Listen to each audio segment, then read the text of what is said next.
इधर बीजापुर में झीरम हमले को लेकर पापा राव के बड़े खुलासे सामने आए हैं और इस बड़े खुलासे ने हड़कंप मचा दिया। आपको बता दें कि सरेंडर नक्सली कमांडर पापा राव के बड़े खुलासे से हड़कंप मच गया है। दरअसल महेंद्र कर्मा की हत्या को लेकर उन्होंने एक बड़ा खुलासा किया।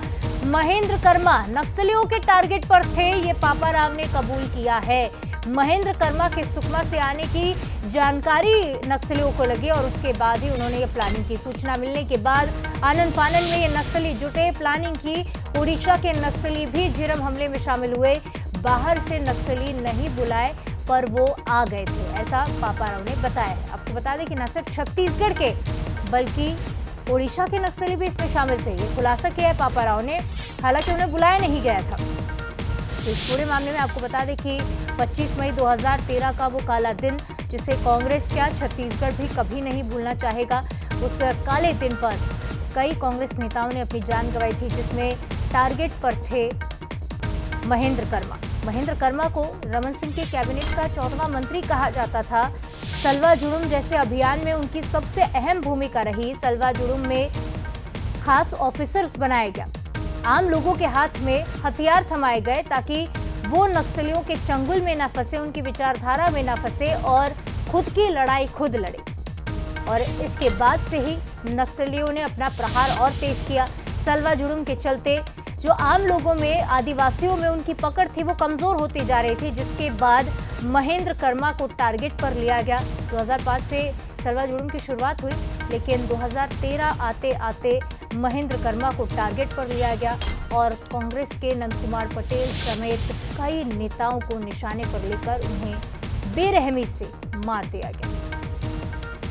क्या झीरम में जो हमला हुआ था, क्या वो राजनीतिक षड्यंत्र था?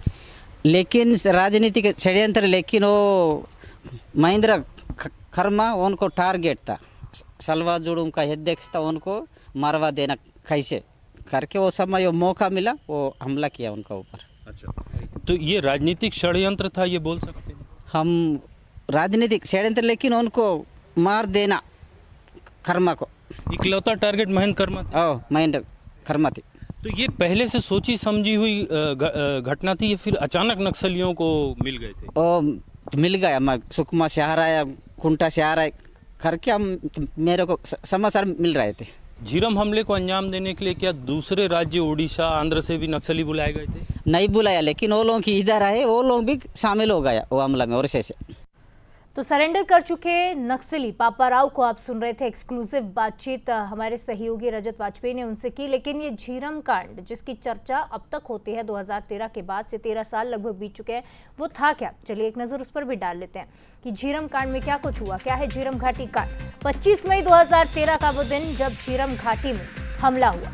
कांग्रेस परिवर्तन यात्रा बस्तर में आगे बढ़ रही थी और उस यात्रा से लौट रही थी करीब 25 गाड़ियां, जिसमें सवार थे 200 कांग्रेस नेता। छत्तीसगढ़ कांग्रेस का पूरा टॉप कैडर, पूरा टॉप नेतृत्व इसमें शामिल था। जंगलों में नक्सलियों ने काफिले पर हमला कर दिया, गाड़ियों को रोका गया। कांग्रेस के टॉप लीडर समेत 29 लोग मार दिए गए, जिसमें सबसे बड़ा टारगेट थे महेंद्र कर्मा, और इसकी बात भी अब कबूल ली गई है। चलिए आगे बढ़ते हुए रुक करेंगे रायपुर का। डिप्टी सीएम विजय शर्मा ने बयान दिया है पापा राव के झीरम वाले बयान पर। आपको बता दें कि उन्होंने कहा है कि कई मामलों में शामिल नक्सलियों का सरेंडर हुआ है। हत्याएं आदिवासियों और आम लोगों की हुई थी।